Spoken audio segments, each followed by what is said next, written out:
Hello प्यारे बच्चों, कैसे हो आप लोग। आई होप आप लोग बिल्कुल ठीक होगे, अच्छे से पढ़ाई कर रहे होगे। वीडियो स्टार्ट करने से पहले हम ये डिस्कस कर लेते हैं कि क्या हमें दूसरों के नोट्स फॉलो करने चाहिए। ये ऑलमोस्ट हर नीट एस्पिरेंट के माइंड में क्वेश्चन होता है। तो इसका आंसर है कि हमें दूसरों के नोट्स बिल्कुल फॉलो नहीं करने चाहिए। अगर आप कहीं पे यूट्यूब पे देखोगे तो आपको यही सुनने को मिलेगा कि नोट्स हमेशा खुद के बनाने चाहिए। तो अब क्वेश्चन आता है कि क्या आपको मेरे नोट्स फॉलो करने चाहिए। इसका आंसर है हाँ, आपको मेरे नोट्स फॉलो करने चाहिए, क्योंकि ये नोट्स मैंने स्पेशली आप लोगों के लिए बनाए हैं। इसको यहाँ पे मैं अच्छे से एक्सप्लेन करूँगी यूट्यूब पे, और बाद में इसका पूरा पीडीएफ मैं आपको अपने टेलीग्राम चैनल पे दे दूँगी। ठीक है। अब देखो, ये मैंने पहले पढ़ा दिया था। ठीक है, ये किंगडम सिस्टम, उसके बाद किंगडम मोनेरा, किंगडम प्रोटेस्टा तक मैंने पढ़ा दिया था। आज हम स्टार्ट करेंगे किंगडम फंजाई से। जो मैंने पढ़ा दिया है उसका लिंक नीचे डिस्क्रिप्शन में है, आप वहाँ से पहले वाली वीडियो देख सकते हो। उसके बाद आज हम स्टार्ट करेंगे किंगडम फंजाई से। तो चलो स्टार्ट करते हैं किंगडम फंजाई। हम साथ में एनसीईआरटी भी रीड करते हुए चलेंगे, उसकी टेंशन मत लो। सबसे पहला पॉइंट है मॉर्फोलॉजिकल डाइवर्सिटी, मतलब इनकी बहुत शक्लें होती है, बहुत अपीरियंस होता है। उसके बाद ये होते हैं हेट्रोट्रॉपिक, मोस्टली सेप्रोफाइटिक, मतलब डेड डिकेइंग के ऊपर ग्रो करते हैं, और ये कुछ पैरासाइटिक भी होते हैं। उसके बाद अगर इनके हैबिटेट की बात करें तो ध्यान से सुनो। अगर आपने कोई चीज़ फ्रिज में रखी है संभाल के, तो क्या वो ख़राब हो जाती है? बताओ, नहीं होती ना ख़राब। लेकिन वही चीज़ आप किसी गर्म सी जगह पे रख दो, बहुत ज़्यादा गर्मी है, मॉइस्ट है, ह्यूमिडिटी है, तो वो चीज़ ख़राब हो जाएगी। इसलिए देखो, मॉइस्ट होना चाहिए, बहुत ज़्यादा गर्मी, बहुत ज़्यादा टेम्परेचर होना चाहिए, और एसिडिक पीएच होना चाहिए। और ये कहाँ कहाँ होते हैं? टेरेस्ट्रियल, मतलब लैंड पे होते हैं। वेरी फ्यू इन वाटर, कुछ वाटर में भी होते हैं। अभी हम आगे पढ़ेंगे कौन से फंजाई वाटर में होते हैं। ठीक है, फ्यू मेंबर्स ऑफ फाइकोमाइसिटीज हमारे वाटर में होते हैं, आगे हम अच्छे से पढ़ेंगे इसको। उसके बाद इनके स्पोर्स एयर करंट में होते हैं, मतलब एयर में ऐसे ही घूम रहे होते हैं, और जहाँ पे भी इनको फेवरेबल कंडीशन मिलती है फंजाई ग्रो कर जाते हैं। ठीक है, जहाँ पे भी इनको गर्मी मिलती है, ह्यूमिडिटी मिलती है, ये ग्रो कर जाते हैं। उसके बाद देखो, कॉप्रोफिलस फंजाई जो डंग पे ग्रो करती है, गाय का जो गोबर होता है ना, उस पर जो फंजाई ग्रो करती है उसको हमने कहा कॉप्रोफिलस फंजाई। उसके बाद कैरेटिनोफोलिक फंजाई, जैसे कैरेटिन मतलब क्या होता है, जो हमारे नाखून में होती है, हमारे बालों में होती है। तब ध्यान से देखो, लैंड पे भी है, वाटर पे भी है, एयर में भी है, डंग पे भी है। कैरेटीन मतलब हमारे नाखूनों में भी है, हमारे बालों में भी है। फंजाई भी हर जगह है, जैसे बैक्टीरिया हर जगह था ना, वैसे फंजाई भी ऑलमोस्ट हर जगह है। तो इसको भी हम बोल सकते हैं कॉस्मोपॉलिटन। क्या बोल सकते हैं? कॉस्मोपॉलिटन। अब देखो फंजाई का सिम्बायोटिक रिलेशनशिप, अभी हम इसको आगे अच्छे से डिटेल में डिस्कस करेंगे। अभी सिर्फ इतना सुनो कि ये दो तरह के होते हैं, लाइकन और माइकोराइजा। लाइकन कब होता है? जब फंजाई का एसोसिएशन एल्गी के साथ होता है। और माइकोराइजा कब होता है? जब फंजाई का association roots of higher plants के साथ होता है। ठीक है, अभी बस इतना याद रखो। उसके बाद देखो, फंजाई यूनी भी होती है और मल्टी भी होती है। यूनिसेलुलर का एग्जाम्पल है ईस्ट, और मल्टी सेलुलर में देखो आपको ये थ्रेड लाइक स्ट्रक्चर्स दिखाई दे रहे होंगे। इनको हम क्या बोलते हैं? हाइफे। क्या बोलते हैं? हाइफे। और ये जो थ्रेड लाइक स्ट्रक्चर्स है ना, जब ये नेटवर्क बनाते हैं, नेटवर्क मतलब क्या? आपने ऐसे ऊन का गोला देखा है कैसे उलझा हुआ रहता है, ऐसे नेटवर्क बनाया होता है उसने। तो ऐसे जब ये हाइफे नेटवर्क बनाते हैं ना, तो इसी नेटवर्क को हम बोलते हैं माइसीलियम। क्या बोलते हैं? Mycelium. Network of hyphae is known as mycelium. अब देखो, ये जो हमारा माइसीलियम है ना, ये भी दो पार्ट में डिवाइड है। पहला वाला देखो, इसमें ऐसे ना डिविजन्स है, देख रहे हो, डिवाइड कर रखा है, ऐसे कंपार्टमेंट्स बनाए हुए हैं। तो इस वाले माइसीलियम को हमने कहा सेप्टेट माइसीलियम, और जिसमें डिविजन्स नहीं है उसको हमने कहा ए सेप्टेट माइसीलियम। सेप्टेट वाले का एग्जाम्पल है बेसिडियोमाइसिटीज, एस्कोमाइसिटीज, ड्यूटोरोमाइसिटीज, और ए सेप्टेट वाले का एग्जाम्पल है फाइकोमाइसिटीज। उसके बाद देखो, ये जो हमारा सेप्टेट माइसीलियम है ना, इसको भी दो पार्ट में डिवाइड किया, देख रहे हो। पहले वाले में सिर्फ एक एक न्यूक्लियस है देखो, और दूसरे वाले में दो दो न्यूक्लियस है। एक और चीज़ याद रखना, दोनों अलग अलग न्यूक्लियस है। अच्छे से याद रखना, दोनों अलग अलग न्यूक्लियस है, इसलिए मैंने अलग अलग कलर से बना दिया ताकि आप कंफ्यूज ना हो। ठीक है, तो इसको कहा मोनोकैरियोटिक माइसीलियम, और इसको कहा डाइकैरियोटिक माइसीलियम। और इसके बारे में एक और चीज़ याद रखना, पेपर में क्वेश्चन आने के चांसेस है, ये जेनेटिकली डिसिमिलर होते हैं। ठीक है, अलग अलग होते हैं, अनफ्यूज होते हैं, और N+N होते हैं। तीनों पॉइंट अच्छे से याद रखना। उसके बाद देखो, फंजाई आर कॉस्मोपॉलिटन। मैंने आपको बताया था कॉस्मोपॉलिटन होता है, हर जगह पाए जाते हैं, air, water, soil, animal and और एनिमल्स एंड प्लांट्स। ठीक है, इसकी जो सेल वॉल होती है वो चिटिन होती है, हमने याद किया था CHITIN। और इसका रिजर्व फूड मटेरियल किस फॉर्म में होता है? ग्लाइकोजन की फॉर्म में। ठीक है, अब बात करते हैं रिप्रोडक्शन की, जिसमें सबसे पहले आएगा वेजिटेटिव रिप्रोडक्शन, जिसमें तीन है, बाइनरी फिजन, फ्रेगमेंटेशन, बडिंग। देखो यार, यहाँ पे बाइनरी फिजन को हम एसेक्सुअल रिप्रोडक्शन नहीं बोलेंगे। क्यों नहीं बोलेंगे? क्योंकि एसेक्सुअल रिप्रोडक्शन वो होगी जिसमें एसेक्सुअल स्पोर्स बनेंगे, लेकिन यहाँ पे कोई स्पोर्स नहीं बन रहे, नॉर्मल डिवीजन हो रही है, इसलिए इसको हम वेजिटेटिव रिप्रोडक्शन ही बोलेंगे। ठीक है, उसके बाद आता है एसेक्सुअल रिप्रोडक्शन। एसेक्सुअल रिप्रोडक्शन में स्पेशल स्ट्रक्चर बन रही है, कौन सी? एसेक्सुअल स्पोर्स, जो कि हैप्लॉइड है, फंजाई की मेन प्लांट बॉडी भी हैप्लॉइड होती है, ठीक है। ये माइटोसिस से बनते हैं, इसलिए हम इनको माइटोस्पोर्स भी बोलते हैं। उसके बाद अगर हम इसके एग्जाम्पल की बात करें, जूस्पोर्स, स्पोरेंजियोस्पोर्स और कोनिडिया।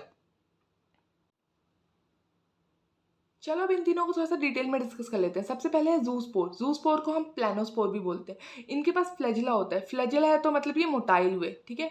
इनको हम बोलते हैं एंडोजीनियस, क्योंकि ये अंदर की तरफ स्पोर बनाते हैं, ठीक है, इसलिए हमने इनको क्या कहा, एंडोजीनियस। उसके बाद देखो disperse with water current, water की हेल्प से यहाँ वहाँ जाते हैं, इसलिए ये क्या हुआ, एक्वेटिक फंजाई, क्योंकि वाटर वाली बात है तो एक्वेटिक ही होंगे, एक्वेटिक फंजाई। उसके बाद इसके एग्जाम्पल क्या है, फ्यू मेंबर ऑफ फाइकोमाइसिटीज। उसके बाद देखो स्पोरेंजियोस्पोर, इसको हमने कहा ए प्लानोस्पोर, इसको क्या कहा था, प्लानोस्पोर, इसको क्या कहा, ए प्लानोस्पोर। इसके पास फ्लैजिला था, इस बेचारे के पास फ्लैजिला नहीं है। ये थिन वॉल्ड है, ये भी एंडोजीनियस है, जैसे ये एंडोजीनियस था ना, ये भी एंडोजीनियस है, ये भी अंदर की तरफ स्पोर बनाता है। उसके बाद इसके एग्जाम्पल की अगर बात करें, terrestrial member of phycomycetes, example क्या क्या है, राइजोपस, मतलब राइजोपस को हम रेड माउल्ट बोलते हैं, और म्यूकर। उसके बाद देखो कोनिडिया, कोनिडिया के पास फ्लैजिला नहीं है, ये थिक वॉल्ड होते हैं। ये क्या था, थिन वॉल्ड, ये क्या होता है, थिक वॉल्ड। ये एक्सोजीनियस है, एक्सोजीनियस मतलब ये बाहर की तरफ स्पोर्स बनाते हैं, ठीक है। इसके एग्जांपल है एस्कोमाइसिटीज, ड्यूटोरोमाइसिटीज। उसके बाद ध्यान से देखो, हमने फाइकोमाइसिटीज की बात कर ली, यहाँ पे कर ली, यहाँ पे कर ली, हमने एस्कोमाइसिटीज की बात कर ली, हमने ड्यूटोरोमाइसिटीज की बात कर ली, हमने सिर्फ किसकी बात नहीं की, हमने बात नहीं की बेसिडोमाइसिटीज की। तो इससे हमें क्या चीज़ क्लियर होती है कि बेसिडोमाइसिटीज के पास एसेक्सुअल स्पोर्स एब्सेंट होते हैं। बहुत इंपॉर्टेंट पॉइंट है, अच्छे से याद रखना, बेसिडियोमाइसिटीज के पास एसेक्सुअल स्पोर्स एब्सेंट होते हैं। एसेक्सुअल रिप्रोडक्शन तो हो गया, अब हम बात करते हैं सेक्सुअल रिप्रोडक्शन की, जिसमें सबसे पहले आता है प्लाज्मोगैमी। प्लाज्मोगैमी मतलब fusion of protoplasm between two motile और नॉन मोटाइल गैमेट। उसके बाद आता है कैरियोगैमी, ये किसका फ्यूजन होता है, दो न्यूक्लियाई का फ्यूजन होता है। उसके बाद देखो यहाँ पे जब यार दो न्यूक्लियाई फ्यूज हुए ना, देख रहे हो, दो न्यूक्लियाई फ्यूज हुए, एन था, ठीक है, हैप्लॉइड था, तो ये जाइगोट बना, और जाइगोट कैसा था, 2n था। लेकिन याद करो, मैंने आपको बताया था कि फंजाई की मेन प्लांट बॉडी कैसी होती है, हैप्लॉइड होती है। कैसी होती है फंजाई की मेन प्लांट बॉडी, हैप्लॉइड। लेकिन यहाँ पे तो यार डिप्लॉइड बन गया। अब हम क्या करें, अब हम ये करेंगे कि इसमें हम करवा देंगे मियोसिस, और जैसे ही हम मियोसिस कराएंगे तो यहाँ पे सेक्सुअल स्पोर्स बन जाएंगे, जो कैसे होंगे, हैप्लॉइड होंगे, क्योंकि हमें हैप्लॉइड ही चाहिए, क्योंकि फंजाई की मेन प्लांट बॉडी हैप्लॉइड होती है। देखो ये पॉइंट लिखा हुआ है, meiosis in zygote resulting in haploid spores, समझ आ गया। उसके बाद देखो इन दोनों के बीच में, देख लो इन दोनों के बीच में हमने एक दूसरी स्टेज निकाल दी, एक इंटरमीडिएट स्टेज निकाल दी।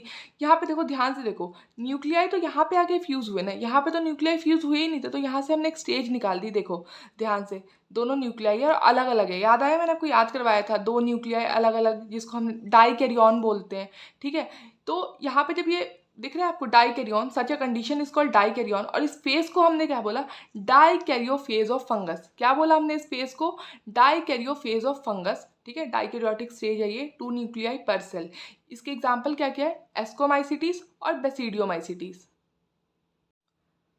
अब देखो हमने फंजाई की क्लासिफिकेशन की, किस बेसिस पे की, morphology of mycelium, mode of spore formation, fruiting bodies. अभी हम इसको आगे अच्छे से डिटेल में डिस्कस करेंगे, ठीक है। इस बेसिस पे हमने फंजाई की क्लासिफिकेशन की, 4 क्लास में इसको डिवाइड किया, phycomycetes, ascomycetes, basidiomycetes, deuteromycetes.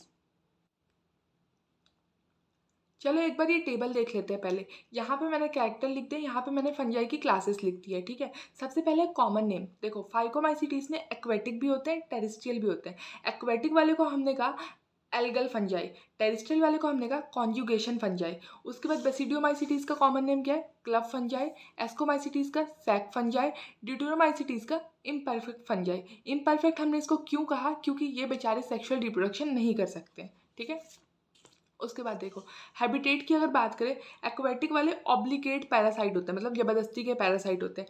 Terrestrial वाले रियरली पैरासाइट होते हैं। उसके बाद देखो बेसिडियोमाइसिटीज में टेरिस्ट्रियल होते हैं, ट्री स्टम्प्स के ऊपर, वुडन लॉग के ऊपर मिलते हैं, ठीक है। Living plant bodies as parasite, example rust, smut. उसके बाद देखो एस्कोमाइसिटीज में पैरासाइटिक भी होते हैं, सेप्रोफाइटिक भी होते हैं। कॉप्रोफिलस, मैंने आपको बताया था ना, ग्रोइंग ऑन डंग, जो मतलब गाय के गोबर पे मिलते हैं जो फंजाई, कॉप्रोफिलस, ठीक है। ये आपको एस्कोमाइसिटीज में याद रखना है, ठीक है। उसके बाद ड्यूटेरोमाइसिटीज में देखो टेरिस्ट्रियल होते हैं, अच्छे डिकम्पोजर्स होते हैं, इसलिए मिनरल साइक्लिंग में भी हेल्प करते हैं। उसके बाद देखो माइसीलियम, फाइकोमाइसिटीज का माइसीलियम एसेप्टेट होता है, सिनोसाइटिक होता है, मल्टी न्यूक्लिएटेड होता है। बेसिडियोमाइसिटीज़ का माइसीलियम सेप्टेट होता है, ब्रांच होता है। उसके बाद अगर हम बात करें एस्कोमाइसिटीज़ के माइसीलियम की, ये सेप्टेट होता है और इसका वाला भी सेप्टेट होता है। उसके बाद देखो एसेक्सुअल स्पोर, मैंने आपको बताया था जू स्पोर एक्वेटिक वाले में, ए प्लानोस्पोर टेरेस्ट्रियल वाले में। आपको पता है जू स्पोर मोटाइल होता है, ए प्लानोस्पोर नॉन मोटाइल होता है। एसेक्सुअल स्पोर मैंने आपको अच्छे से याद कराया था कि बेसिडियोमाइसिटीज़ में एसेक्सुअल स्पोर क्या होता है, एब्सेंट होता है। उसके बाद अगर हम बात करें एसेक्सुअल स्पोर एस्कोमाइसिटीज़ में, तो कोनिडिया होता है और इसमें भी कोनिडिया होता है। ड्यूटेरोमाइसिटीज़ में भी कोनिडिया होता है। आप टेंशन मत लो, आपको ये अच्छे से टेलीग्राम चैनल पे मिल जाएगा, ठीक है। नेक्स्ट कैरेक्टर है सेक्सुअल स्पोर्स। फाइकोमाइसिटीज के सेक्सुअल स्पोर को हमने क्या बोला, जाइगोस्पोर। जाइगोस्पोर और कुछ नहीं, एक डेस्टिन जाइगोट है। उसके बाद देखो बेसिडियोमाइसिटीज और एस्कोमाइसिटीज, ये तो आपको नाम से याद रहेगा, बेसिडियोस्पोर्स एस्कोस्पोर्स। उसके बाद ड्यूटेरोमाइसिटीज में तो सेक्सुअल रिप्रोडक्शन ही नहीं होती है। उसके बाद देखो सेक्स ऑर्गन्स, फाइकोमाइसिटीज और एस्कोमाइसिटीज में सेक्स ऑर्गन्स होते हैं, लेकिन बेसिडियोमाइसिटीज और ड्यूटेरोमाइसिटीज में सेक्स ऑर्गन्स नहीं होते। उसके बाद देखो सेक्सुअल रिप्रोडक्शन, सब में होती है सेक्सुअल रिप्रोडक्शन, ठीक है। फाइकोमाइसिटीज, बेसिडियोमाइसिटीज, एस्कोमाइसिटीज, सब में सेक्सुअल रिप्रोडक्शन होती है, सिर्फ किसमें नहीं होती सेक्सुअल रिप्रोडक्शन, ड्यूटेरोमाइसिटीज में। उसके बाद देखो फ्रूटिंग बॉडी, ठीक है। फ्रूटिंग बॉडी में देखो फाइकोमाइसिटीज में एब्सेंट है फ्रूटिंग बॉडी, और किसमें एब्सेंट है, ड्यूटेरोमाइसिटीज में एब्सेंट है। सिर्फ इन दोनों में प्रेजेंट है, बेसिडियो में और एस्को में। इसके फ्रूटिंग बॉडी को क्या बोलते हैं, बेसिडियोमाइसिटीज के बेसिडियो कार्प, और एस्कोमाइसिटीज के फ्रूटिंग बॉडी को क्या बोलते हैं, एस्को कार्प। अब देखो यार एक इंटरेस्टिंग चीज दिखी आपको, बेसिडियोमाइसिटीज में देखो सेक्स ऑर्गन तो एब्सेंट है, लेकिन सेक्सुअल रिप्रोडक्शन हो रही है। आप समझ रहे हो मेरी बात, सेक्स ऑर्गन तो एब्सेंट है, इसके पास तो सेक्स ऑर्गन है ही नहीं, फिर सेक्सुअल रिप्रोडक्शन हो कैसे रही है। सोचो सोचो, अभी आगे जब हम इसका टॉपिक पढ़ेंगे तो मैं आपको बताती हूँ, ठीक है। चलो एक बार एनसीईआरटी में जल्दी से देख लेते हैं जितना हमने नोट्स में पढ़ लिया है। किंगडम फंजाई, फंजाई क्या होती है, एक हेटेरोटॉपिक ऑर्गेनिज्म होता है, ग्रेट मॉर्फोलॉजिकल डाइवर्सिटी शो करता है, ठीक है। उसके बाद देखो मॉइस्ट ब्रेड रॉटन फ्रूट, इस पे हमें फंजाई देखने को मिलेगा। मशरूम्स जो हम खाते हैं वो भी एक तरह का क्या है, फंजाई है। उसके बाद वाइट स्पॉट जो मस्टर्ड लीव में देखने को मिलता है ना, वो भी किसकी वजह से, due to a parasitic fungus. उसके बाद देखो यूनिसेलुलर में हमने याद किया था ईस्ट, वो क्या बनाने में काम आता है, ब्रेड और बियर। उसके बाद other fungi cause disease in plants and animal, कौन से disease, wheat rust causing Puccinia. उसके बाद कुछ एंटीबायोटिक सोर्स की तरह भी यूज़ किए जाते हैं, जैसे कि पेनिसिलियम। उसके बाद हमने याद किया था कि जो फंजाई होती है वो कॉस्मोपॉलिटन होती है, मतलब वो हर जगह पाई जाती है, air, water, soil and on animals and plants. उसके बाद देखो मैंने आपको हाइफे के बारे में बताया था, ठीक है। और नेटवर्क ऑफ हाइफे क्या होता है, माइसीलियम होता है। उसके बाद देखो जो इसकी सेल वॉल होती है वो किसकी होती है, chitin, CHITIN, chitin and polysaccharides. उसके बाद देखो हेटेरोट्रॉपिक होते हैं, सेप्रोफाइट्स होते हैं, पैरासाइट्स होते हैं। उसके बाद हमने क्या याद किया था, सिम्बायोटिक रिलेशनशिप, लाइकन्स, माइकोराइजा। उसके बाद अगर हम इसके रिप्रोडक्शन की बात करें, सबसे पहले क्या था, वेजिटेटिव। वेजिटेटिव में क्या क्या था, फ्रेगमेंटेशन, बाइनरी फिजन और बडिंग। अगर हम एसेक्सुअल की बात करें तो देखो ए सेक्शन में क्या क्या था, याद आया, कोनिडिया, स्पोरेंजियोस्पोर्स और जूस्पोर्स। उसके बाद सेक्शुअल में क्या क्या था, ऊस्पोर्स, एस्कोस्पोर्स, बेसिडियोस्पोर्स। ये 3 पॉइंट भी हमने याद किए थे कि 2 न्यूक्लियाई के फ्यूजन को कैरियोगैमी कहते हैं, ठीक है। फिर हमने एक इंटरमीडिएट स्टेज पढ़ी थी, कौन सी स्टेज, डाइकैरियोफेज, डाइकैरियन, याद आया। उसके बाद हमने फंजाई को 4 क्लासेस में डिवाइड किया था, ठीक है। किस किस के बेसिस पे, morphology of mycelium, mode of spore formation और फ्रूटिंग बॉडीज। फाइकोमाइसी किस किस मतलब कौन कौन सी क्लास थी, फाइकोमाइसिटीज, एस्कोमाइसिटीज, बेसिडियोमाइसिटीज, ड्यूटेरोमाइसिटीज। सबसे पहले है फाइकोमाइसिटीज। फाइकोमाइसिटीज में पहला एग्जांपल है एल्ब्यूगो, ये एक्वेटिक है। याद करो मैंने आपको बताया था कि फाइकोमाइसिटीज के कुछ मेंबर एक्वेटिक भी है और कुछ टेरेस्ट्रियल भी है, तो ये एक्वेटिक वाला है, ठीक है। ये एक ऑब्लिगेट पैरासाइट है, जबरदस्ती का पैरासाइट है। ये कौन सा डिसीज कॉज करता है, वाइट रस्ट इन मस्टर्ड। उसके बाद देखो राइजोपस, राइजोपस म्यूकर, राइजोपस को हम ब्रेड मोल्ड भी बोलते हैं, राइजोपस म्यूकर, ये क्या है, ये टेरेस्ट्रियल है, ठीक है। ये वाला तो एक्वेटिक था, ये टेरेस्ट्रियल है। ये सेप्रोफाइटिक होते हैं, ठीक है। इसमें जो सेक्सुअल स्पोर बनता है वो क्या है, जाइगोस्पोर, ठीक है। कैसे बनता है, form by the fusion of 2 gametes.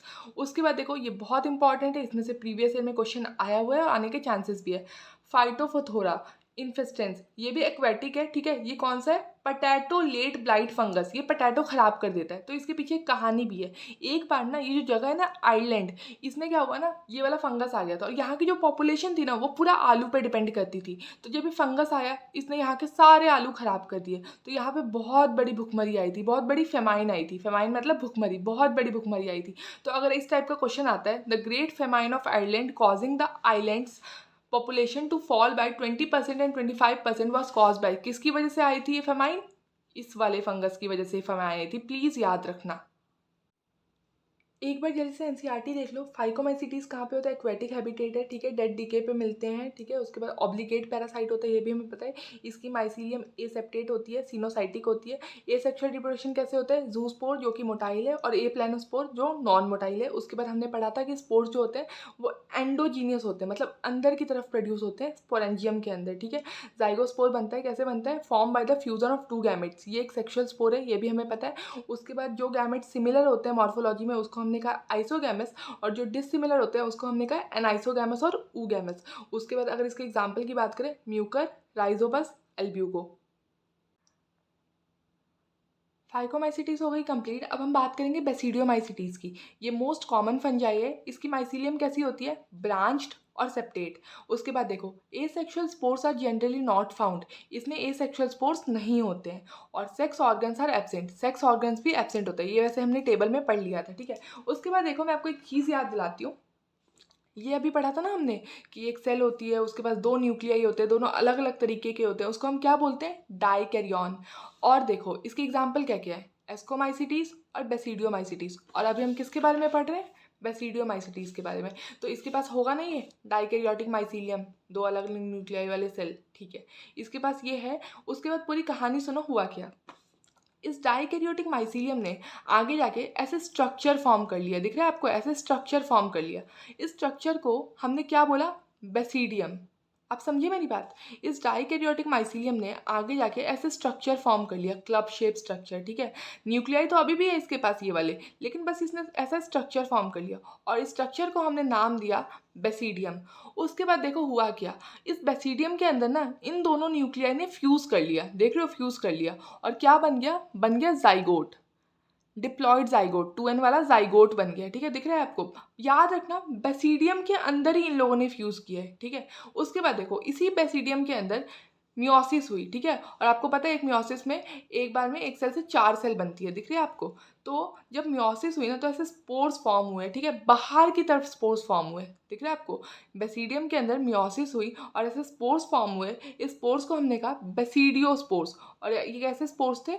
N मतलब हैप्लॉइड थे। अब याद रखो मेरी बात, बेसिडियोस्पोर्स कैसे स्पोर्स होते हैं? सेक्सुअल स्पोर्स होते हैं। और ये कैसे होंगे बताओ? एंडो होंगे या एक्सो होंगे? एक्सो होंगे ना, क्योंकि बाहर की तरफ है। मैंने आपको बताया था ना कि एक्सोजीनियस मतलब बाहर की तरफ, बाहर की तरफ स्पोर्स है, इसलिए एक्सोजीनियस है। अब मेरे दो क्वेश्चन का आंसर दो। अगर आपसे कोई पूछे कि बताओ साइट ऑफ कैरियोगैमी क्या है, कैरियोगैमी का मतलब क्या था, याद है आपको? दिखाती हूँ मैं आपको। कैरियोगैमी का मतलब क्या था? Fusion of two nuclei. तो यहाँ पे देखो, न्यूक्लियाई का फ्यूजन कहाँ पे हुआ है? इन दोनों न्यूक्लियाई का फ्यूजन कहाँ पे हुआ? बेसिडियम के अंदर हुआ ना। तो आंसर क्या होगा इसका? बेसिडियम। फिर हमने पूछा कि बताओ मियोसिस की साइट क्या है, साइट ऑफ मियोसिस, मियोसिस कहाँ हुई? तो मियोसिस भी तो यहाँ बेसिडियम के अंदर ही हुई थी, तो इसका भी आंसर क्या है? बेसिडियम। उसके बाद देखो, एग्रीगेशन ऑफ बेसिडियम। एग्रीगेशन मतलब क्या? झुंड। ये जो बेसिडियम है ना, इसे ये ऐसे बहुत सारे होंगे ना, बहुत सारे बहुत सारे बहुत सारे, वो जो झुंड होगा ना, एग्रीगेशन ऑफ बेसिडियम, उसको हम क्या बोलेंगे? फ्रूटिंग बॉडीज ऑफ बेसिडियोमाइसिटीज, ठीक है। बेसिडियम के एग्रीगेशन को हम क्या बोलेंगे? Fruiting bodies of basidiomycetes. और इस फ्रूटिंग बॉडी का नाम क्या है? बेसिडियोकार्प। कोई कंफ्यूजन तो नहीं है ना इन टर्म्स में? बेसिडियम मतलब ये जो स्ट्रक्चर फॉर्म हुआ है, ठीक है। उसके बाद जो इसका एग्रीगेशन होता है, जो इसका झुंड होता है, उसको हमने क्या बोला? Fruiting bodies. और उसका नाम क्या है उस फ्रूटिंग बॉडी का? बेसिडियोकार्प। और यहाँ पे जो स्पोर्स बने हैं उसको हमने बोला बेसिडियोस्पोर्स। अब एक बार जरा इस वाले टेबल पे वापस आओ। यहाँ पे देखो, मैंने आपको बताया था कि बेसिडियोमाइसिटीज के पास सेक्स ऑर्गन्स तो एब्सेंट होते हैं, लेकिन ये सेक्सुअल रिप्रोडक्शन फिर भी कर सकते हैं। समझ रहे हो? सेक्स ऑर्गन्स नहीं है लेकिन सेक्सुअल रिप्रोडक्शन कर सकता है। तो कैसे कर सकता है? देखो, यहाँ पे सेक्सुअल रिप्रोडक्शन सोमैटोगैमी की हेल्प से होता है। सोमैटोगैमी आप सबको पता है कि सोमैटिक सेल, हमारी बॉडी में सारे सेल सोमैटिक ही होते हैं गैमेट्स को छोड़ के। यहाँ पे हमारे पास दो मोनोकैरियोटिक सोमैटिक हाइफे है, दो मोनोकैरियोटिक है, सब में एक एक एक न्यूक्लियाई है। दोनों जब मिला तो क्या बना? डाइकैरियोटिक माइसीलियम बना। समझ रहे हो? ये दोनों जब मिलेगा तो यही तो बनेगा ना, डाइकैरियोटिक माइसीलियम। फिर आपको इसके आगे की कहानी तो अच्छे से पता ही है। डाइकैरियोटिक माइसीलियम, फिर इसने स्ट्रक्चर फॉर्म किया, इसको हमने बोला बेसिडियम। फिर यहाँ पे बताओ क्या हुआ? यहाँ पे हुआ फ्यूजन, फिर जाइगोट बना, फिर यहाँ पे मियोसिस हुई, फिर यहाँ पे क्या बने थे? ये स्पोर्स बन गए थे, जिसको हमने क्या कहा था? बेसिडियोस्पोर्स। और ये कैसे स्पोर्स थे? सेक्सुअल स्पोर्स थे। तो हो गई ना सेक्सुअल रिप्रोडक्शन, बिना सेक्स ऑर्गन के भी सेक्सुअल रिप्रोडक्शन हो गई ना, सेक्सुअल स्पोर्स बन गए ना। ये रहे हमारे बेसिडियोमाइसिटीज़ के कुछ example: Puccinia, rust fungi, Ustilago, smut fungi, puff balls, mushroom, Agaricus, bracket fungi, Ganoderma. बस ये वाले हैं बेसिडियोमाइसिटीज़ के एग्जाम्पल। बाकी ये जो मैंने नीचे ब्रैकेट में लिखा है, ध्यान से सुनो, ये ना मतलब प्रीवियस ईयर में बहुत बार आया हुआ है, बहुत तरीके से आया है, मैच द फॉलोइंग के तरीके से, या फिर कुछ भी पूछ देंगे आपसे, पूछेंगे कि बताओ इस वाले डिसीज़ को किस वाले फंजाई ने कॉज किया। ठीक है, ये मैंने ऐसे ही लिख दिया। वैसे मैं आपको एक चीज़ दिखा देती हूँ, देखो ये अभी हमने फाइकोमाइसिटीज पढ़ा था ना, इसमें देखो पोटैटो लेट ब्लाइट का एग्जाम्पल किसका था? फाइकोमाइसिटीज का था। कंफ्यूज मत हो ना।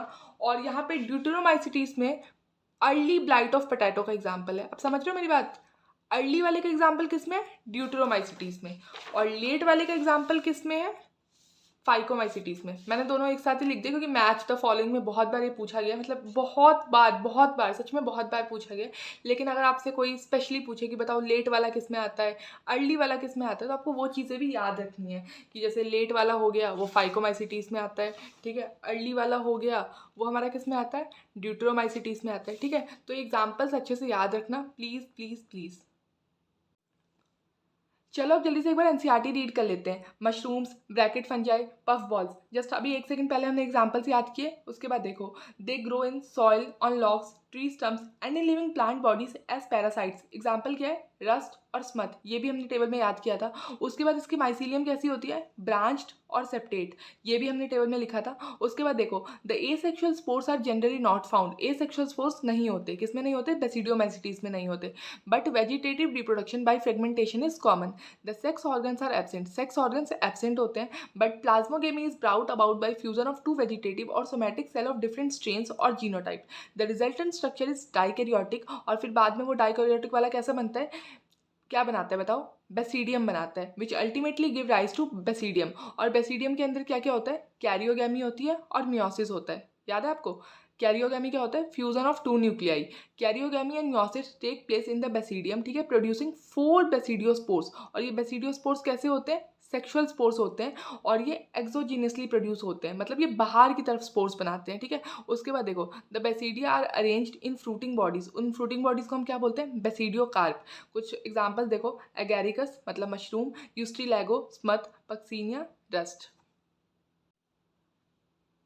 अब देखो ये जो डाइकैरियन था, इसमें एक एग्जाम्पल था बेसिडियोमाइसिटीज, इसके बारे में तो हमने पढ़ लिया। एक एग्जाम्पल क्या था? एस्कोमाइसिटीज। ये देखो ये रहा एस्कोमाइसिटीज, इसमें भी ये डाइकैरियोटिक माइसीलियम है।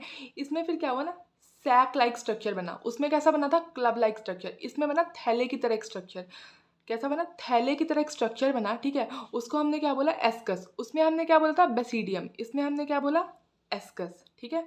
फिर देखो यहाँ पे क्या हुआ, यहाँ पे भी इन दोनों न्यूक्लियर ने क्या किया? फ्यूज किया, और ये क्या बन गया? जाइगोट बन गया। किसके अंदर बना है? एस्कस के अंदर। फिर वैसे ही जैसे उसमें हुआ था मियोसिस हुई, ठीक है। उसके बाद यहाँ पे क्या बने? एस्कोस्पोर्स बने। लेकिन याद करो वहाँ पे बाहर की तरफ स्पोर्स बने थे, यहाँ पे कैसे बने? अंदर की तरफ स्पोर्स बने। हैप्लॉइड स्पोर्स है, एन है, लेकिन अंदर की तरफ बने, ठीक है। तो हमें क्या याद रखना है कि ये जो एस्कोस्पोर्स है ये कैसे है? एंडोस्पोर्स है, मतलब अंदर की तरफ बने हैं, ठीक है। एंडोजीनियस है, एंडोस्पोर्स है, अंदर की तरफ बने हैं, और ये सेक्सुअल स्पोर्स है। उसके बाद अगर आपसे कोई पूछे कि बताओ कैरियोगैमी कहाँ हुई या फिर मियोसिस कहाँ हुई, तो आप क्या बोलोगे? एस्कस में हुई। बेसिडियोमाइसिटीज में आपने क्या बोला था? बेसिडियम में हुई। यहाँ पे कहाँ हुई है? एस्कस के अंदर हुई है, ठीक है। और अगर जो इसका एग्रीगेशन होता है, इसका जो झुंड होता है एस्कस का, एस्की का, ठीक है, उसको हम क्या बोलेंगे? Fruiting body. उस फ्रूटिंग बॉडी का नाम क्या है? एस्कोकार्प। अब एस्कोमाइसिटीज के कुछ एग्जाम्पल देखो। यूनिसेलुलर में आता है ईस्ट, मल्टीसेलुलर में आता है पेनिसिलियम, एस्परगिलस, न्यूरोस्पोरा। न्यूरोस्पोरा से आप एक और बात याद रखो, ये ड्रोसोफिला है प्लांट किंगडम का। ड्रोसोफिला ऑफ प्लांट किंगडम, मतलब इसके ऊपर बहुत रिसर्च की गई है, ठीक है। एनसीईआरटी की लाइन है, used extensively in biochemical and genetic work. कुछ एडिबल फंजाई भी है हमारे, इसके एग्जाम्पल्स ट्रफल्स एंड मोरल्स। चलो अब एक बार जल्दी से एनसीईआरटी में रीड कर लेते हैं। इसका कॉमन नेम है सैक फंजाई, ठीक है, हमें पता है। उसके बाद अगर हम बात करें मल्टी सेलुलर तो वो है पेनिसिलियम, यूनिसेलुलर वो है ईस्ट, ठीक है। सेप्रोफाइटिक होते हैं, डिकम्पोजर्स होते हैं, पैरासाइटिक होते हैं, और कॉर्पोफिलस फंजाई भी इसके अंदर आता है। किसके अंदर? एस्कोमाइसिटीज के अंदर, जो डंग पे ग्रो करते हैं, ठीक है, याद रखना एस्कोमाइसिटीज के अंदर आते हैं। उसके बाद जो इसका माइसीलियम होता है वो कैसा होता है? देखो ध्यान से, जो इसका माइसीलियम होता है वो होता है ब्रांच्ड और सेप्टेट, ठीक है। The asexual spores are conidia, हमें पता है एसेक्सुअल स्पोर्स क्या होता है? Conidia, produce exogenously. जो एसेक्सुअल स्पोर्स होते हैं ना वो एक्सोजिनसली प्रोड्यूस होते हैं on the special mycelium called conidiophores. Conidia on germination क्या प्रोड्यूस करता है? माइसीलियम।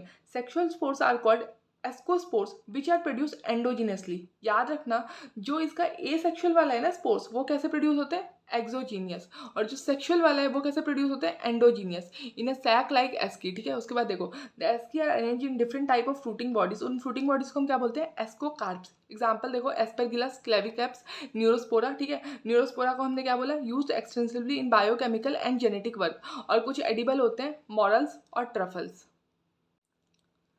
अब हम बात करते हैं फंजाई के लास्ट क्लास की, ड्यूटेरोमाइसिटीज। इसका कॉमन नेम है इम्परफेक्ट फंजाई क्योंकि ये सेक्सुअल रिप्रोडक्शन नहीं कर सकता। ठीक है, उसके बाद देखो इसके एग्जांपल्स। अल्टरनेरिया मैंने आपको बताया ना, अर्ली ब्लाइट ऑफ पोटैटो। और लेट ब्लाइट वाला किस में था? फाइकोमाइसिटीज में। Colletotrichum, red rot of sugar cane में से रेड रेड ऐसा आता है तो वो शुगर कैन को खराब कर देता है। ठीक है, उसके बाद देखो Helminthosporium, leaf spot of rice, rice खराब कर देता है। और लास्ट एग्जाम्पल है ट्राइकोडर्मा।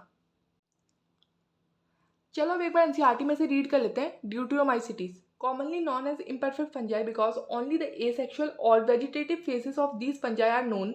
इसका मतलब इसको imperfect fungi इसलिए बोला क्योंकि इसमें सेक्सुअल रिप्रोडक्शन absent थी, इसमें सेक्सुअल रिप्रोडक्शन का कोई अता पता नहीं था।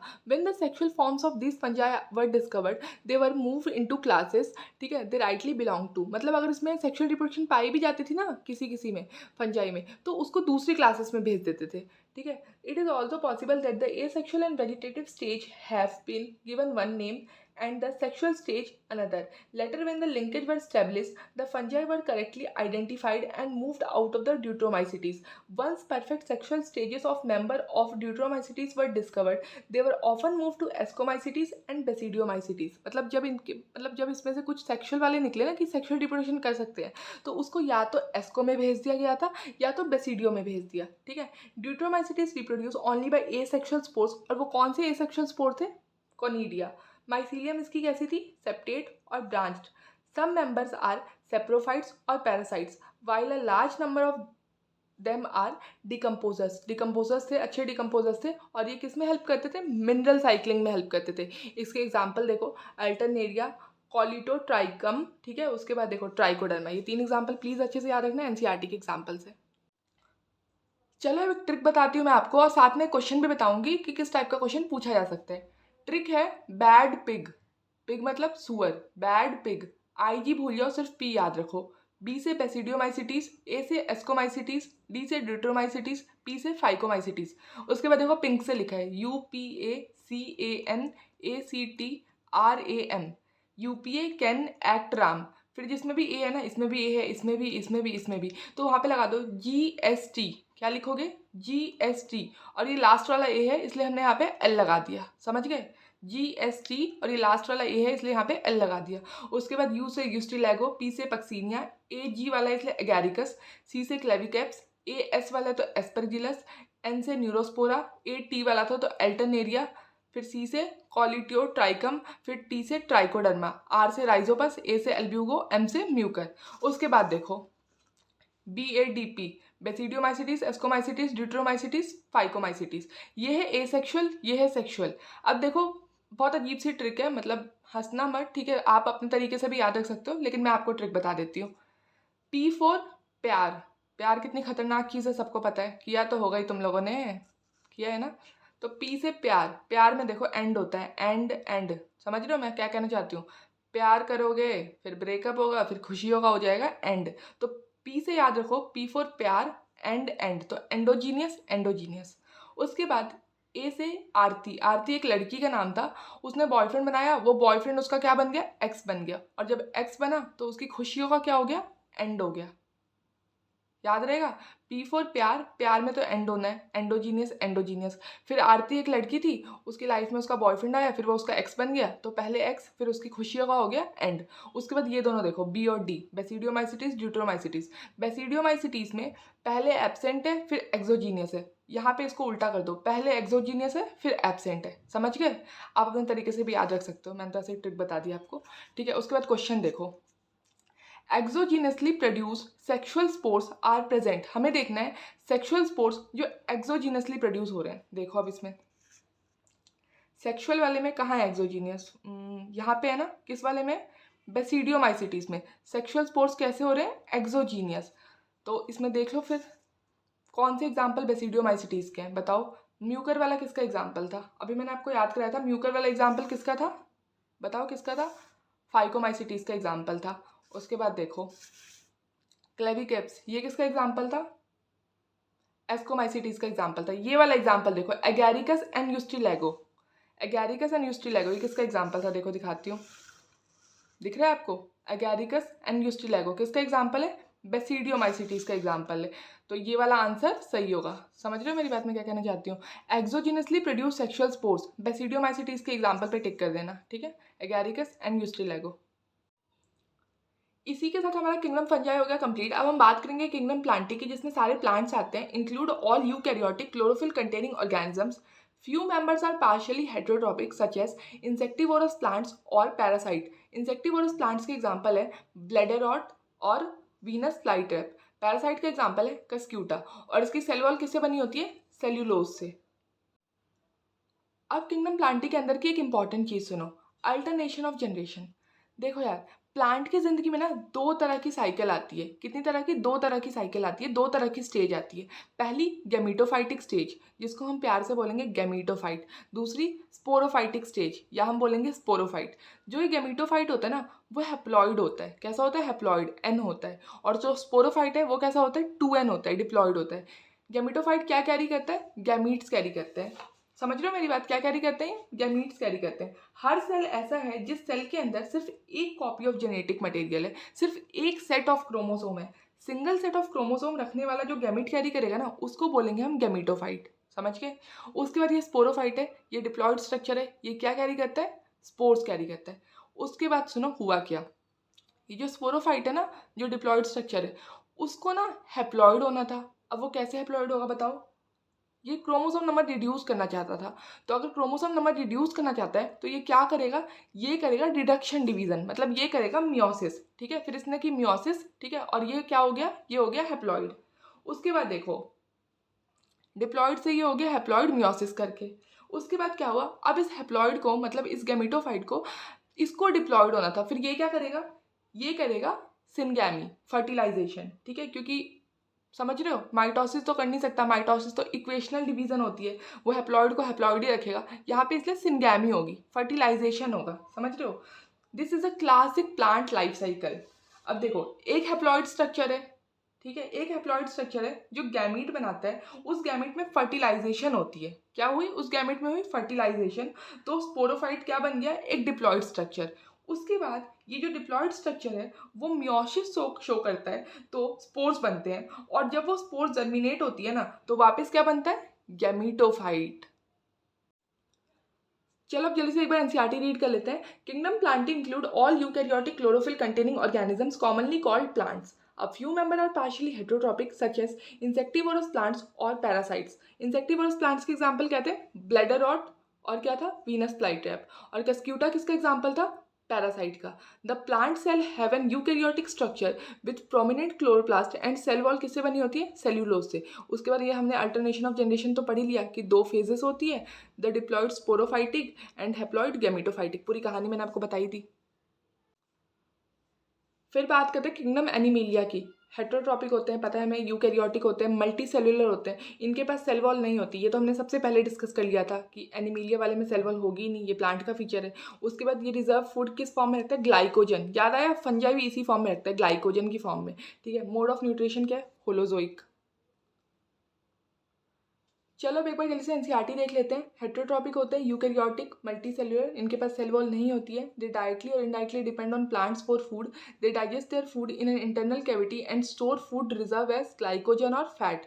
There mode of nutrition is holozoic by ingestion of food. They follow a definite growth pattern and grow into adults that have a definite shape and size. ठीक है, higher forms show elaborate sensory and neuromotor mechanism. Most of them are capable of locomotion. अब बात करते हैं virus की। इन बेचारों की तो क्या ही कहानी सुनाओ, इनका तो बहुत बड़ा दुख है। दुख कैसे है? दुख ये है कि इनको 5 किंगडम में जगह ही नहीं मिली। इनको जगह नहीं मिली, इनको गुस्सा आया, तभी तो ये कुछ टाइम पहले बदला लेने आए थे कोरोना वायरस की फॉर्म में। अब क्या समझ रहे हो? कहीं पे बेइज्जती होगी तो बदला लेना तो बनता है ना, उसी चीज़ का बदला लेने आए थे ये लोग। अब सुनो ध्यान से, वायरस क्या होता है, नॉन सेल्यूलर या फिर हम बोल सकते हैं ए सेल्यूलर। फिर दूसरा पॉइंट देखो, साफ साफ लिखा है did not find a place in classification, में इनको कोई जगह नहीं मिली since they are not considered truly living. देखो यार, ये लिविंग भी होते हैं नॉन लिविंग भी होते हैं। कैसे, देखो connecting link between living and non living. ये लिविंग की तरह भी कुछ प्रॉपर्टी शो करते हैं, कुछ नॉन लिविंग की तरह भी, जैसे इनके पास डीएनए आरएनए होता है। अब ऐसा तो है नहीं किसी नॉन लिविंग चीज़ के पास, समझ रहे हो, डीएनए आरएनए टेबल के पास, फैन के पास होता है डीएनए, नहीं होता ना। तो इसके पास डीएनए होता है, आरएनए होता है, तो ये लिविंग की तरह समझ रहे हो प्रॉपर्टी है इनके पास। प्रोटीन कोड होता है, इन्फेक्शन होता है, म्यूटेशन कर सकते हैं, जैसे कोरोना आया था उसके कितने वेरिएंट आए थे याद है। फिर एंजाइमेटिक फॉर्मेशन भी कर सकता है। उसके बाद देखो नॉन लिविंग, इसके पास कोई प्रॉपर शेल नहीं होती, रेस्पिरेटरी सिस्टम एब्सेंट होता है, क्रिस्टलाइज्ड होते हैं, can't grow outside host body. उसके बाद देखो वायरस जो होते हैं ना वो ऑब्लिगेट पैरासाइट होते हैं, ज़बरदस्ती के पैरासाइट्स होते हैं।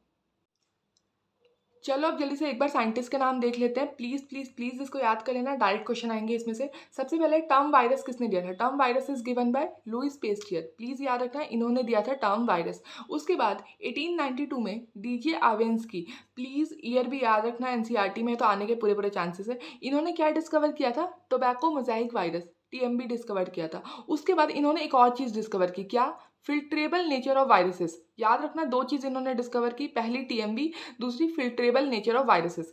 उसके बाद 1898 में एमडब्ल्यू बेजेंट्रिक ने क्या किया, बताया कि जो नेचर ऑफ फ्लूइड है ना वायरस का वो कैसे, infectious living fluid, contagium विवियम फ्लूइडियम। Contagium क्या होता है, कि एजेंट होता है जो डिसीज कॉज कर सकता है, ठीक है ठीक है।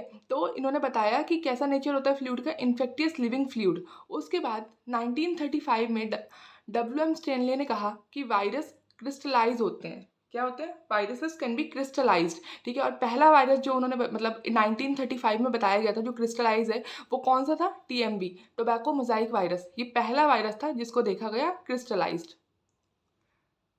चलो अब एक बार वायरस का स्ट्रक्चर देख लेते हैं। इसमें प्रोटीन कोट और न्यूक्लिक एसिड होता है। प्रोटीन कोट ऐसा मान लो 95% होता है और न्यूक्लिक एसिड 5%। देखो यार प्रोटीन कोट के बारे में सुनो, छोटे छोटे ना कैप्सोमेयर्स होते हैं, क्या होते हैं, छोटे छोटे कैप्सोमेयर्स होते हैं। ये जुड़ के प्रोटीन का पूरा कवरिंग बना लेते हैं, एनवेलप बना लेते हैं। उस एनवेलप को हम क्या बोलेंगे, कैप्सिड। पढ़ो देखो क्या लिखा है, the protein coat called capsid made of small subunits, किससे बने होते हैं, कैप्सोमेयर्स। वो क्या प्रोटेक्ट करते हैं, प्रोटेक्ट द न्यूक्लिक एसिड, ठीक है। उसके बाद देखो न्यूक्लिक एसिड में डीएनए और आरएनए। एक बहुत इंपॉर्टेंट चीज याद रखो, अच्छे से सुनो, ध्यान से सुनो, no virus contains both RNA and DNA. मतलब कि वायरस के पास मतलब दोनों चीज नहीं होती, आरएनए और डीएनए, या तो आरएनए होगी तो डीएनए नहीं, डीएनए होगी तो आरएनए नहीं, दोनों कभी साथ में नहीं होगी। चलो अब एक बार वायरस के टाइप्स देख लेते हैं, plant virus, animal virus, bacteriophages और बैक्टीरियल वायरस। प्लांट वायरस कौन से होते हैं, वो वायरस जो प्लांट को इन्फेक्ट करते हैं। एनिमल वायरस कौन से होते हैं, वो वायरस जो एनिमल को इन्फेक्ट करते हैं। और बैक्टीरियोफेजेस और बैक्टीरियल वायरस कौन से होते हैं, वो वायरस जो बैक्टीरिया को इन्फेक्ट करते हैं। प्लांट वायरस में क्या होता है, single standard RNA. Animal virus में क्या होता है, या तो सिंगल स्टैंडर्ड आरएनए होगा, या तो डबल स्टैंडर्ड आरएनए होगा, या तो डबल स्टैंडर्ड डीएनए होगा। और बैक्टीरियल वायरस में क्या होता है, मोस्टली डबल स्टैंडर्ड डीएनए। चलो अब कुछ पॉइंट देख लो एनसीईआरटी के। Viruses can cause diseases like mumps, smallpox, herpes, influenza. AIDS जो होता है ह्यूमन बींग्स में वो भी किससे कॉज होता है, by a virus. In plants the symptoms can be mosaic formation, mosaic वजह से धब्बे पड़ जाते हैं, ठीक है, leaf rolling, curling, yellowing and vein clearing, dwarfing and stunted growth. और ये सिम्बायोटिक एसोसिएशन याद आया जो मैंने कहा था, अच्छे से डिटेल में पढ़ेंगे बाद में। अब देखो सबसे पहले माइकोराइजा। माइकोराइजा क्या होता है, जब फंजाई का एसोसिएशन किसके साथ होता है, रूट्स ऑफ हायर प्लांट्स के साथ, ठीक है। ये भी दो तरह की होती है, एक्टोमाइकोराइजा और एंडोमाइकोराइजा, ठीक है। एक्टो वाली कौन सी होती है, एक्टो वाली वो होती है फंजाई के जो हाइफे होते हैं ना, जब वो रूट के एपिडर्मिस के ऊपर होंगे, समझ रहे हो, फंजाई के जो हाइफे होंगे जब वो रूट के एपिडर्मिस के ऊपर होंगे उसको हम बोलेंगे एक्टोमाइकोराइजा। और अपोजिट देखो एंडोमाइकोराइजा, जो उसकी जो हाइफे होंगे ना फंजाई के, वो जब रूट की एपिडर्मिस के अंदर होंगे। एपिडर्मिस के अंदर क्या होता है, कॉर्टेक्स। समझ रहे हो मेरी बात, ज़्यादा मत डिटेल में पढ़ो इसको क्योंकि आगे और भी चैप्टर्स आएंगे उसमें इसको और डिटेल में दिया गया है। अभी बस इतना याद रखो, एक्टोमाइकोराइजा, एंडोमाइकोराइजा। इसमें कौन सी फंजाई का एग्जाम्पल है, बेसिडियोमाइसिटीज। और अगर प्लांट देखे तो कौन सा एग्जाम्पल है, पाइनस, ठीक है, याद रखना। इसका एग्जाम्पल है वैम, वेस्कुलर अल्बेस्कुलर माइकोराइजा। इसमें अगर फंजाई की बात करें, इसमें कौन सा था, बेसिडियोमाइसिटीज, इसमें है ग्लोमस। और कौन सा प्लांट है, ऑर्चिड। माइकोराइजा हो गया। अब हम बात करते हैं लाइकन्स की। ये क्या है, इसमें फंजाई का एसोसिएशन किसके साथ है, एल्गी के साथ। इन दोनों को हम अलग अलग पढ़ेंगे, एल्गल वाला पार्ट, फंगल वाला पार्ट। एल्गल वाले पार्ट को हमने कहा फाइकोबिएंट, फंगल वाले पार्ट को हमने कहा माइकोबिएंट। एल्गी क्या करेगा, फोटोसिंथेसिस करेगा। इसके एग्जांपल है ग्रीन एल्गी जिसको हम क्लोरोफाइसी भी बोलते हैं, और एक एग्जांपल है ब्लू ग्रीन एल्गी जिसको हम साइनोबैक्टीरिया भी कहते हैं। किसमें हेल्प करेगा, N2 फिक्सेशन, नाइट्रोजन फिक्सेशन में हेल्प करेगा। उसके बाद ये देखो, इसमें क्या क्या होगा, रिप्रोडक्शन होगी, स्ट्रक्चर में हेल्प करेगा, एब्जॉर्प्शन में हेल्प करेगा। इसका एग्जांपल है मेंबर ऑफ एस्कोमाइसिटीज। उसके बाद लाइकन के बारे में कुछ और पॉइंट्स याद रखो। पेरिनियल, सबसे पहले पेरिनियल मतलब इस सालों साल तक जिंदा रहते हैं, सालों साल तक जिंदा रहते हैं। स्लो ग्रोइंग है, ठीक है। पाइनियर कम्युनिटी है, ठीक है, इन इकोलॉजिकल सक्सेशन, ठीक है। उसके बाद SO2 पॉल्यूशन इंडिकेटर, जिस हवा में SO2 है वहाँ लाइकन नहीं होगा। इसका मतलब है lichens are very good pollution indicators, they do not grow in polluted areas. चलो अब एक बार जल्दी से एनसीईआरटी रीड कर लेते हैं। In the 5 kingdom classification of Whittaker there is no mention of lichens and some acellular organisms like viruses, viroids and prions. मतलब 5 kingdom classification में इनकी चर्चा नहीं की गई थी। अभी मैंने आपको बताया वायरसेस ट्रूली लिविंग नहीं होते हैं, ठीक है। उसके बाद मैंने आपको बताया नॉन सेलुलर ऑर्गेनिजम्स होते हैं, क्रिस्टलाइन होते हैं, ठीक है। उसके बाद देखो, ये आपको 2 स्ट्रक्चर दिखाई दे रहे होंगे। पहला स्ट्रक्चर है TMV, tobacco mosaic virus, TMV, ये कैप्सिड है, ये RNA है। उसके बाद दूसरा स्ट्रक्चर है बैक्टीरियोफेज का, ये प्रिज्मेटिक शेप के होते हैं, या फिर हम बोल सकते हैं पॉलीहेड्रल शेप के होते हैं। ये हेड है, ये कॉलर है, ये शीट है, ये टेल फाइबर है। प्लीज़ याद रखना बैक्टीरियोफेज का स्ट्रक्चर है, कभी कभी लेबलिंग टाइप क्वेश्चन भी आ जाता है पेपर में। उसके बाद देखो यहाँ पे इस पैराग्राफ में सारे साइंटिस्ट के बारे में दिया हुआ है, ठीक है। पेस्टियर, DJ आवेंस्की 1892, ठीक है, 1935। ये मैंने आपको कहा था ना, ईयर्स अच्छे से याद कर लेना। फिर मैंने आपको बताया था वायरस क्रिस्टलाइज होते हैं। सबसे पहले कौन सा वायरस क्रिस्टलाइज था, TMV, ठीक है। उसके बाद देखो इस वाले पैराग्राफ में भी मैंने आपको बताया था कि no virus contain both RNA and DNA, कोई भी वायरस ऐसा नहीं होता जिसके पास दोनों हो, ठीक है। फिर उसके बाद मैंने आपको ये प्रोटीन कोड के बारे में भी बता दिया था, फिर ये कुछ डिसीजेस के बारे में बता दिया था, फिर लीव्स के पास कौन कौन से सिम्टम्स होते हैं वो भी हमने डिस्कस कर लिया था। और ये रहा हमारा इस चैप्टर का last page, viroids, prions, lichens. जल्दी से देख लेते हैं। अभी हमने पढ़ा था 1971 में टियो डायनर ने एक डिस्कवर किया था एक न्यू इन्फेक्टियस एजेंट जो वायरस से भी छोटा था। ये कौन सी डिसीज कॉज करता है, पोटैटो स्पिंडल ट्यूबर डिसीज। इसमें फ्री RNA होता है, इसमें प्रोटीन कोड नहीं होता है, और इसका मॉलिकुलर वेट लो होता है। उसके बाद अगर हम प्रियॉन्स की बात करें तो न्यूरोलॉजिकल डिसीज कॉज करता है, ठीक है। एबनॉर्मली फोल्डेड प्रोटीन्स होते हैं इसमें, ठीक है। इसका साइज वायरस की तरह ही है। कौन कौन सी डिसीज होती है, BSC और CJD, ठीक है। BSC किस में होती है, कैटल में, और CJD किस में होती है, ह्यूमंस में। उसके बाद लाइकन्स का भी हमने पढ़ लिया, फाइकोबिएंट, माइकोबिएंट जस्ट अभी पढ़ा। उसके बाद मैंने आपको बताया था ना कि जो लाइकन्स होते हैं वो बहुत गुड इंडिकेटर होते हैं, गुड पॉल्यूशन इंडिकेटर होते हैं, और ये पॉल्यूटेड एरियाज में ग्रो नहीं करते। और इसी के साथ ये चैप्टर हो गया ख़त्म। और ये पूरा PDF आपको मेरे टेलीग्राम चैनल पे मिल जाएगा। टेलीग्राम चैनल का लिंक नीचे डिस्क्रिप्शन में है।